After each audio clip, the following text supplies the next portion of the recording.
Hello, Danny. We're live. Oh, we're live. Okay. I've decided to want to take the pick guard off for this. Let me just.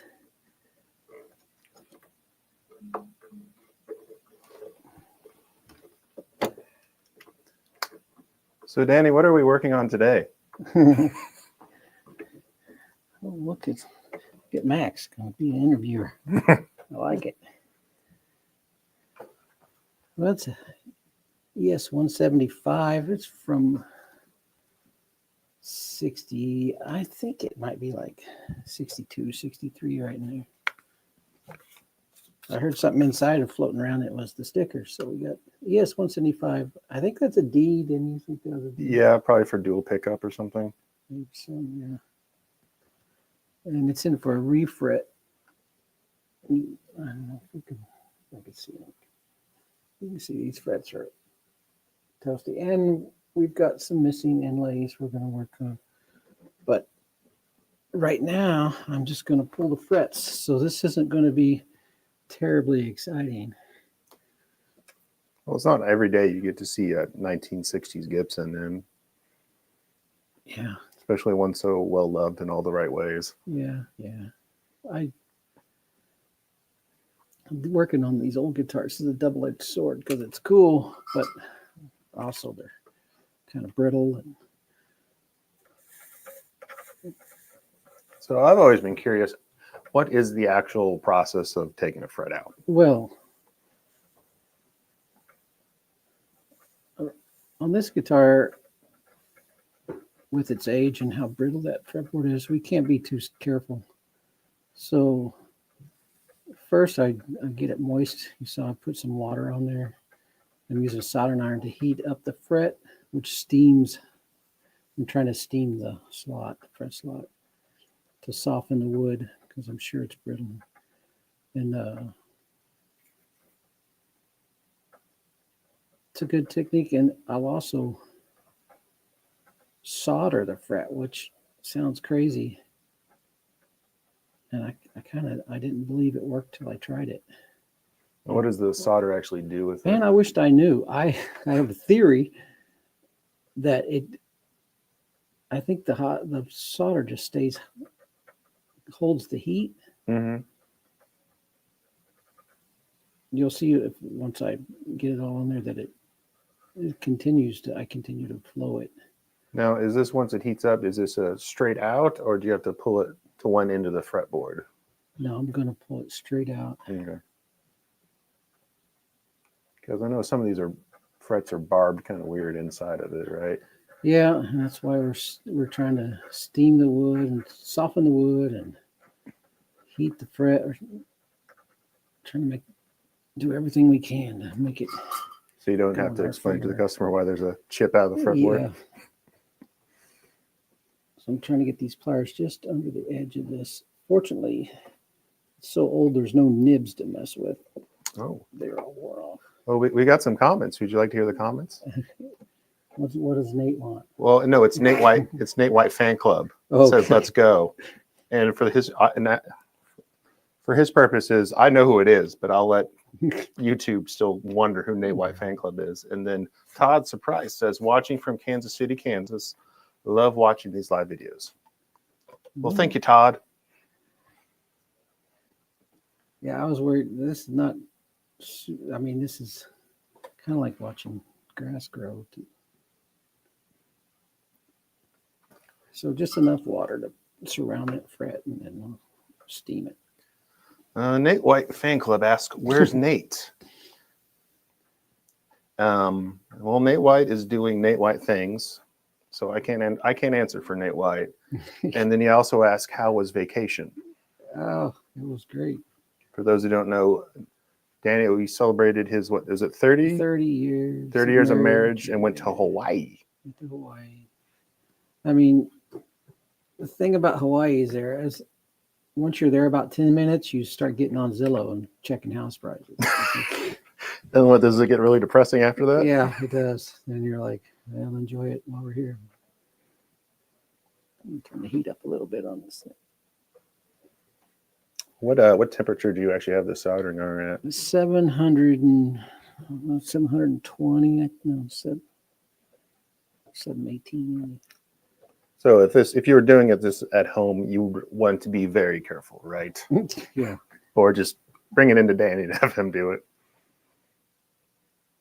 Not just because you could get burned, but I have to be careful around the Oh yes, because binding. You can melt the binding. and I imagine it's also hard to repair what that's 6-year-old plastic binding. Yeah. Yeah, it could ruin your day. Ooh, question from Nate White himself. What is the weirdest thing you've ever pulled out of an F hole, specifically?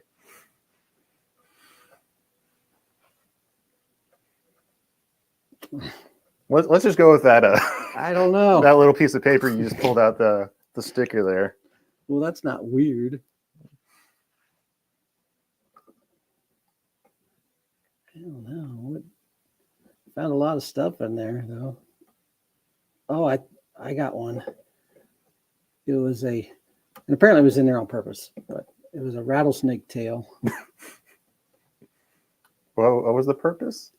Well, I know fiddle players put them in there Really? for the sound to help the fiddle. But I found one in a guitar once, and I was like, all right, I guess. What does it do to a fiddle? Well, it rattles when you're playing it. Is that's It's desired? raspy. It's kind of like, the cymbals, and they put nails in them so that they. Yeah. It's kind of that kind of thing, I guess. And this is purely for fiddle, not like classical violin. You don't put. Yeah, I don't think they do. Oh. Fiddle players do. That sounds a very hillbilly thing to do, so I don't think that's. Fiddle players, we love you. I'm just curious, I guess.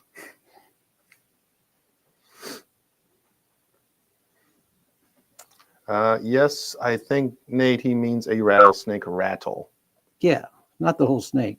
not this whole snake. It'll rattle about that long. About Was 2 this inches an long. acoustic guitar or like a semi-hollow electric? It was a F-hole guitar. Yeah. Okay. Have you got to work on many 175s or ES guitars of this era? The 175 particular, I've only a handful. I worked on a lot of old guitars. So far, this one's cooperating well. We'll see when we get up here. These frets have been hammered a lot. A lot of cowboy chords. Well, I guess supposedly he was a jazz player, Uh-huh. but you still work that area a lot. And since these are the original frets, those are going to be hard because it's kind of like you took a piece of metal and you kept pounding it. It gets harder over time. Those frets will be, and I could be wrong, they might just pop right out. But I started with these down here. They got little play. Worked my way up to the harder ones. Well, Nate White Fan Club has chimed in saying that he has heard of putting rattlesnake tails in acoustics. An See old there? trick. See there? I told the guy, and he's like, "Yeah, put it back in there." All right. Okay. Of course, I didn't think a rattlesnake got in there and lost his tail. And just the whole other body evaporated. Now, with these vintage guitars, what's the trick of like keeping them original versus keeping them playable, or is it just kind of up to the owner? What do you mean? I think you should keep them as original as possible, obviously, but fretwork it's kind of like brake work on your cars. You kind of expect it if it's been played, Is this one of those things? If it falls off, you might as well just replace it just to keep it. Yeah. I know a lot of people like replace tuners and stuff and just keep them in a bag in the case. Yeah, and they wouldn't that's okay. care. As long as you're not making new holes. Mm-hmm. What, you're not going to put a Floyd Rose into this? Listen, I've done strange things. Oh, Nat White Fan Club's identity has been outed on the chat. Uh-oh. Sorry, Elijah. So we shouldn't talk about that guitar that was full of cockroaches, should we? Remember that? I remember that, but That one shall remain nameless. Isn't this exciting? Yes. Again, if anybody has any questions for the master luthier, Danny, please chime in. Now, were all the electronics working properly on this thing? I think they were. I just give it's. I'll check that later. I mean, the fretwork was the main thing, and the inlays was the main thing it's in here for. So how do you? I know is that mother of pearl or abalone in the inlays? Yeah, that's abalone. So you're gonna have to. Is it just put new ones in, or are you gonna try and tint the new ones to like kind of match? I'll age the new ones to match as best I can. Once I get all the frets out, I'm going to lightly sand the board anyways, which will knock some of that off of these. Mm-hmm.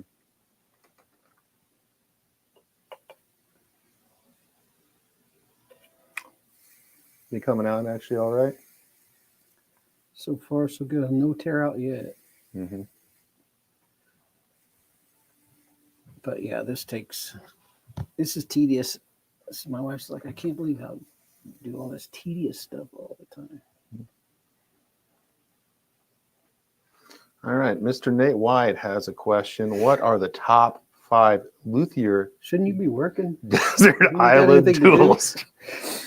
What? Oh, he's all fired up. He just ate some chicken meat salad, so he's all wired up for the afternoon. Hopped up on chicken. But anyway, so what are your top 5 tools if you're stuck on a desert island with Joe Bonamassa and he has to play a gig and you have to be his guitar tech? What's your 5 tools you want? Or just and please tell me one of them is a can of deoxit. Yeah, can of deoxit. You're gonna need a little Phillips screwdriver, Mm-hmm. the proper Allen wrenches for whatever guitar I'm stuck with. Mm-hmm. Something truss rod wrench. Mm-hmm. You know the basics. Mm-hmm. What electrical or gaffer's tape just for the heck of it? Yeah. I guess there's no actual proper guitar fix that involves gaffer's tape, right? Not that I know of. I've pulled it off guitars. I have a guitar that has gaffer's tape on Do it. you? I do. I don't believe I'd have told that. Oh, it's halfway practical and halfway aesthetic.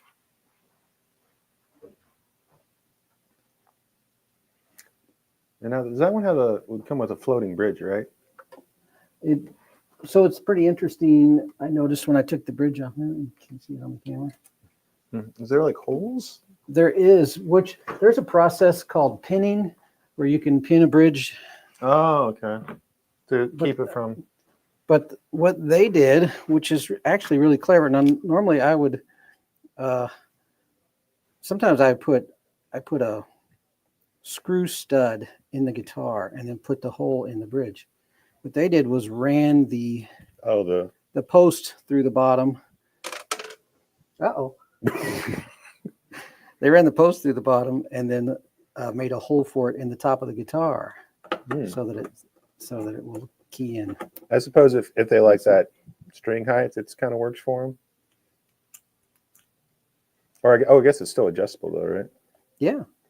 So that's what I mean. It's just they stick the post out a little bit of the bottom and then into that hole. And as long as you got the intonation right, it's kind of good. Yeah, that's pretty clever. Yeah, as long as you were right. Yeah, if you're wrong, you just put holes in your guitar and. Oh, Mr. Nate White is sad that you didn't say super glue. You know what? I should have said super glue. I don't know how they repaired guitars before super glue was invented. Well, because it had high glue and fish glue and that kind of stuff. But super glue is useful for so many things besides just gluing stuff. I mean, you do finish repairs, chip repairs, and you can fix stuff instantly. Yeah, and then it gets that weird texture on your hands when it hardens. Yeah, you get used to that. It comes off. Yeah, I suppose these would be Gibson patent number pickups, right? In there, probably. They should be. Should be. Are you wanting to take one out and find out? I'm curious.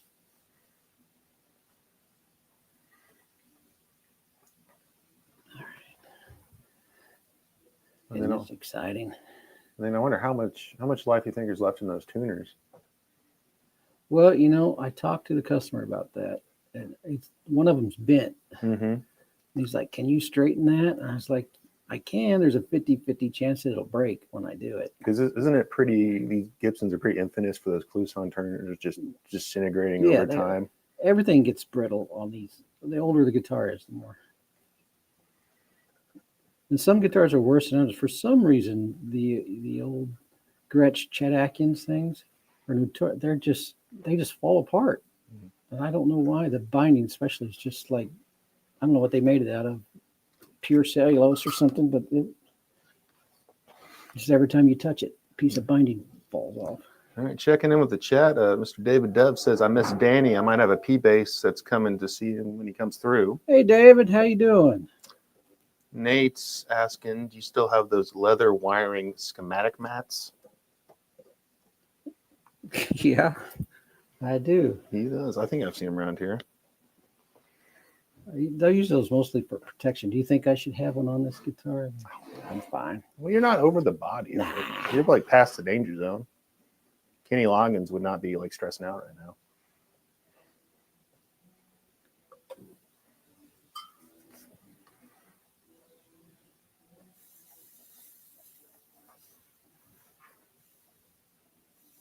But I'm supposing the customer is just going to leave the tuners original till they inevitably need change, I guess. Yeah, they still work, Yeah. and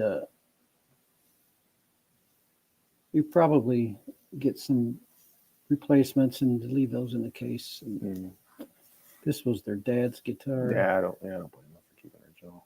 I've got stuff like that.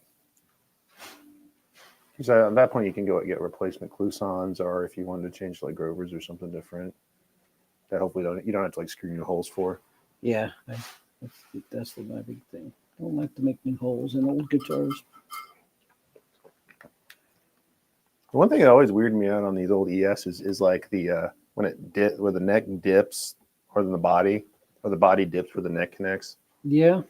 Whenever one of these kind of comes through, I'm always kind of find that kind of interesting. Is that all right? Is that how it? We had a used one come through, and it's just like, is this real? Right. But I guess it's just that you don't really see those in the pictures, but like you see them in person, it's like, oh, I guess that's how they did it. It's legit.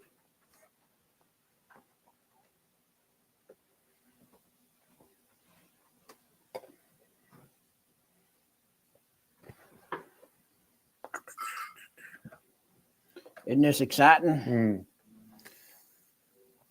You got to take it takes patience. You can't rush these old guitars, especially, but even the new ones, I don't. Well, I mean, you rush this, and there's a little chip of rosewood coming out. Yeah, you don't want that.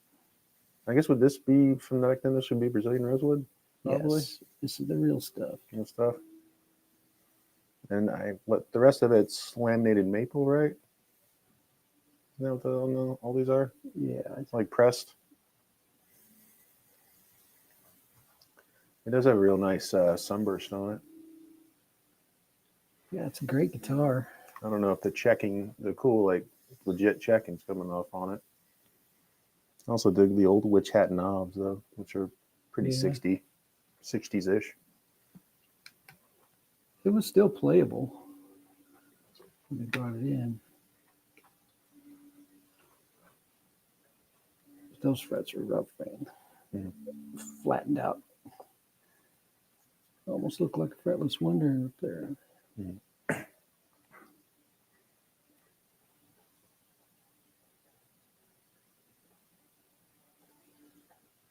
then how was the nut in good shape on this one? Yeah, it's not terrible, but I'll probably have to replace it because they wanted just slightly taller frets. Because back in the day, these would have been kind of probably not terribly tall, even in the original state, right? Yeah, they weren't. They weren't terrible. I mean, I think,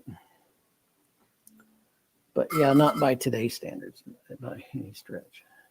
Oh, back checking in the chat, Nate White says it's actually very relaxing listening to us talk. Are you taking a nap? Danny is wondering if Nate is actually working. It's like that ASMR or whatever.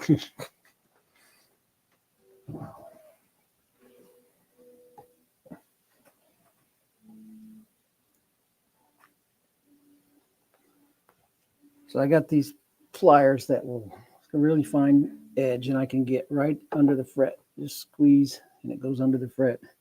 Just work it along, trying to keep it from chipping out. I can go down here and look at it. I can't see where I'm looking. You can see that one I just pulled out right here. It came out really clean, no chip out. And then conversely, what is the process of inserting the fret? Is it just pressing down on it? Or you have to like cut it to shape and then press down on it? Yeah. Let me get this. So I will, since the nibs are worn off, the nibs are, if you don't know what that is, they're the binding on a Gibson goes up to the edge of the fret. So it's a little bump right there. And these are worn off the years of playing. So when I prep the neck, I'll just make those flat, everything flat. And then I'll take my fret all the way to the edge of the binding. So it'll be, I don't know, not even half a mil longer. And to do that, I'll have to notch the tang. This part that goes into the fretboard is called the tang. I got a little notcher, and I'll make a notch there so that this lip can hang over. Because conversely, you would have the other way, which isn't really an option, would be taking the binding off and putting new binding on, right? Yeah, that's something we don't want to do. Yeah. So I'll take the fret wire, I'll bend it to the shape of the fretboard. I'll overbend it a little bit so that it's got just a little bit of spring. Notch it, cut it to length, and then press it in or tap it in, depending. I'll have to tap it in down here because I don't have a big enough arbor press to get over this body. And then I could press them in from here up. And before you have to like roll them to the radius first too, or is that? You gotta say I shaped the fret wire to the radius. Okay. Well, I over radius it a little bit so that it's got a little spring. So when you push it down, it kind of, when it flattens out, it'll kind of bite in and hold those ends down. Look, 12th fret, halfway there. There. Well, I mean, what originally is this a 21 fret? Yeah, wasn't it? Yeah. So what's halfway? Is it actually halfway? That'd be halfway if this was a custom 24, I guess.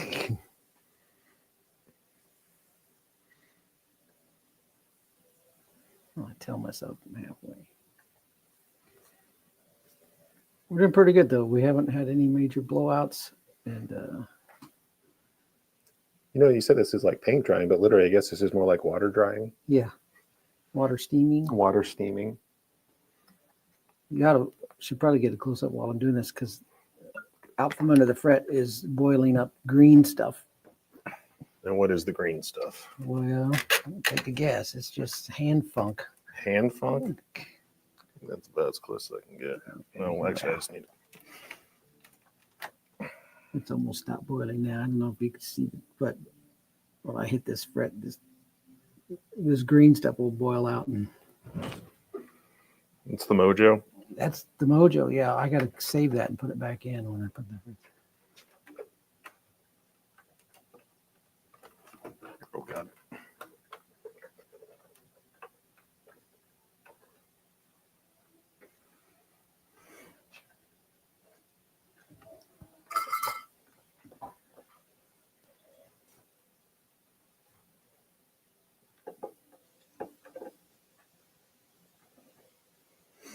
You know, for being so old, it really is in pretty good shape for. Yeah. I mean, it's not museum piece, but also I wouldn't want it to be museum piece, honestly. Great shape. I think that someone really loved and played this thing. Honestly, though, I've said it a lot. It's like we act like there's like the old guitars were magical, but they're building better guitars now than they ever did. I think most of that came from like in the 70s when Fender wasn't making as good of stuff anymore. Where I mean, there's still good Fender guitars from the '70s, but there was a lot more. I think if you take the medium of them, I don't think they all stood up to like the old guitars from the '50s and halfway through the '60s.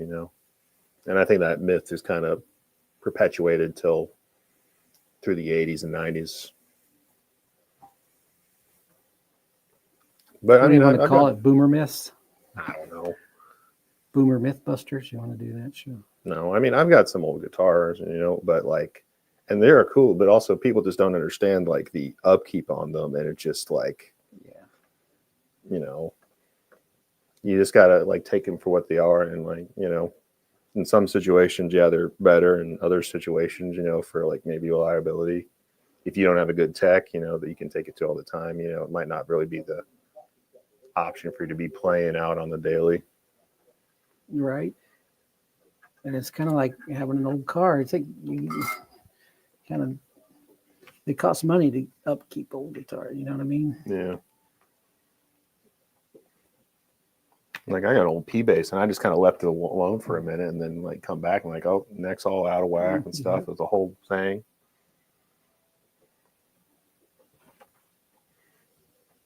So it really just like they just need attention about every couple of years. Really just need to take it in and kind of get it checked out. Yeah, especially if you're not playing it all the time. Yeah. I think about that like,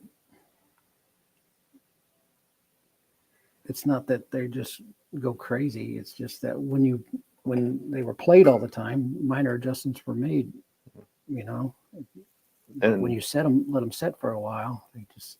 And also, they should not be wall hangers either. If you're not playing it, you should just put them in the case, right? Yeah, probably. Yeah. Just for humidity's sake, if you're not keeping them properly humidified, just keep them in the case.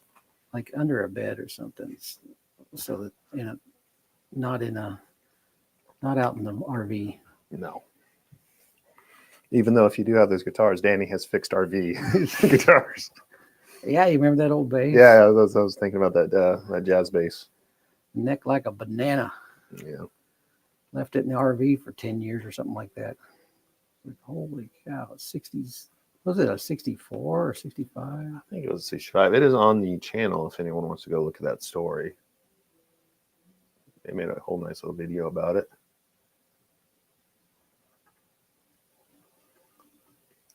And that one was so nice. Old Brett Palin bought it himself. Yeah, it came out all right. Yeah.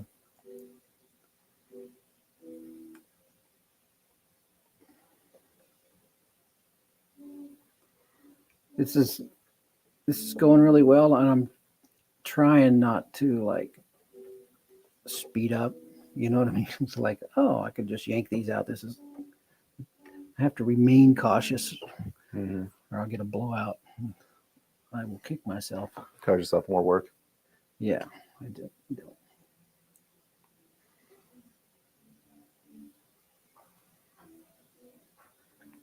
We can fix it. I mean, but it's nice if the fret slot stays tight, and I don't have to do all kind of funny stuff to the tings and stuff to get them to sit. Now, A lot of green stuff under that one. Now, do Gibsons from the '60s have any kind of reputation or anything? Or are they just known to be pretty good, decent guitars? Yeah, I think they're pretty decent guitars, actually. Yeah. I get these. The ones that crack me up is the young guys that find these old Silvertones and stuff. They bring them to me, and like, it just doesn't play very good. And I'm like, they never did. I've got an old Silvertone I need to bring into you because it's like it's good. It doesn't play very good. It does not play very well. Like, yeah, they didn't when they were new. No. I mean, they're kind of they can do like rhythms and stuff, but like detailed leads, they're not though. Yeah, they're cool, but they're a vibe. Now, how much fret leveling do you think they did on those? I can tell you, 0. They just hammered those in real quick, and out the door it went. Yeah. Especially some of those, I mean, like those airlines they're all plastic, right? Then some of that stuff's like basically particle board, right? Yeah, On some they of those. used Masonite, Masonite. front and back, and like a pine shell. Back then, it was even pre-plastic, right? On some of the components, Some of that was Bakelite. which does not hold up well. No.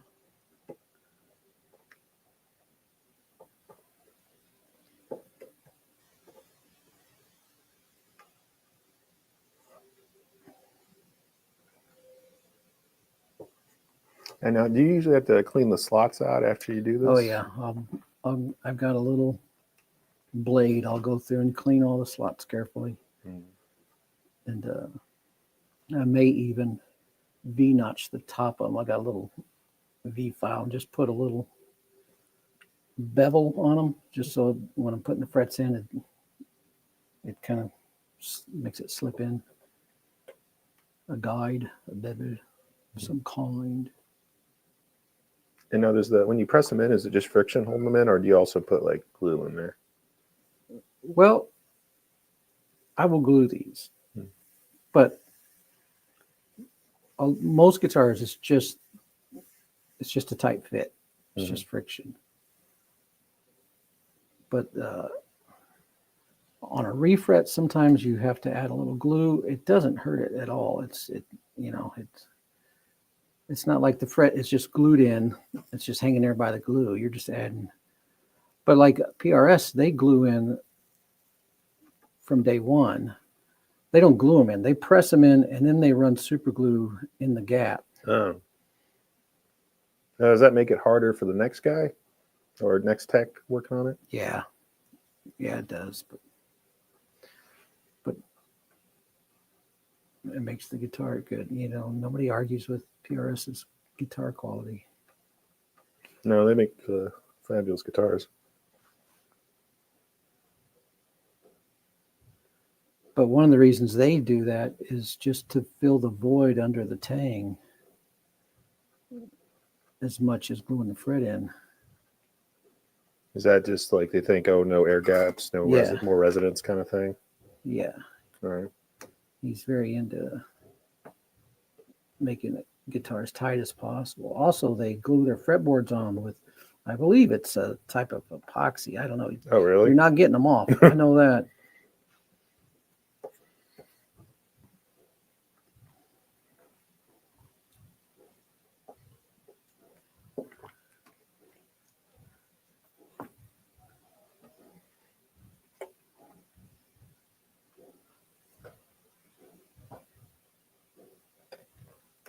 I think epoxy's not a bad choice if you never want it to come off.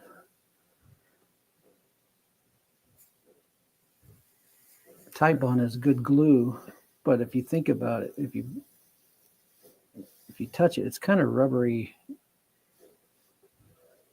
and that's why high glue is better, especially for acoustic bridges, because it crystallizes when it dries. Is there that many situations besides just damage to your fretboard that you need to take it off? Or is it just like if you need to get to the truss rod and that's your only option, you take the fretboard damage or on their guitars, that'd be the only way to get to the truss rod, would be to take the fretboard off. But honestly, I've never seen a PRS with a broken truss rod knock on wood yet. I've seen them with broken headstocks, but yeah, there's also a nice video of you repairing one of those. Yeah, but I've never had to fix a truss rod, and their truss rod is really clever. Isn't it 2 truss rods, or is it just double action? It's a single rod, but he gets double action truss rod, which means you can put pressure forward or back pressure either way. And he does it really cleverly with threaded. Each end of the truss rod is threaded opposite. So when you turn a PRS truss rod, you're actually turning the whole rod inside the neck. Where most guitars, you're just tightening the nut on this end. But yeah, he figured out a way to get double action out of single action rod, which is pretty clever.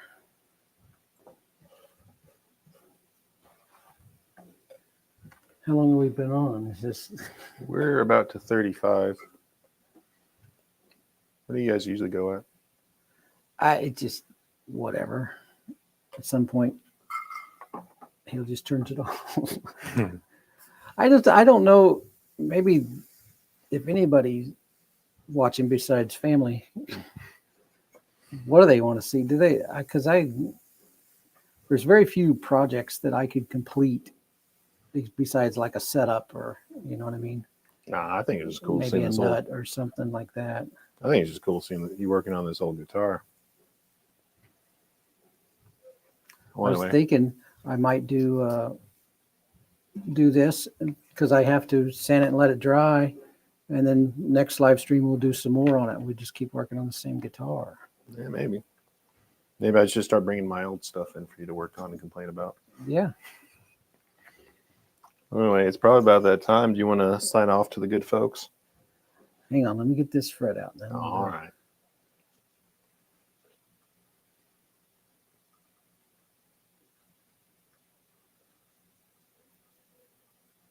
Little solder. Why that works, I don't know, but it does. Made a difference.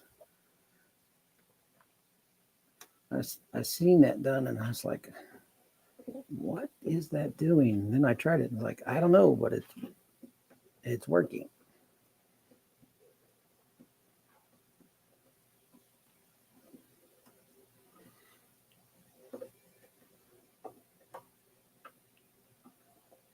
There it is.